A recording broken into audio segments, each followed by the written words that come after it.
तवील दर्द, मुख्तसर ज़िंदगी, पूरी मोहब्बत, अधूरे हमसफ़र।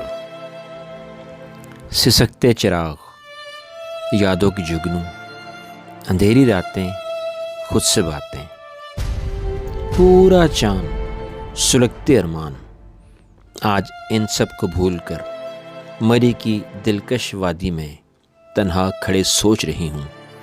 एक 100 साला चांद की रातों में 302 की ज़िंदगी गुजारने के बाद खुद को करीब से जाना कि मैं कौन हूँ, क्या हूँ। तुम नज़र डालो तो अधूरी कहानी, तुम पढ़ो तो पूरी दास्तां हूँ। तुम देखो तो मैं यहाँ, तुम सोचो तो मैं वहाँ हूँ। मैं पर्वत का बादल, जंगल का सब्ज़ा, मैं रंगों का जहाँ, मैं दरिया किनारा। मैं कौन हूँ, क्या हूँ।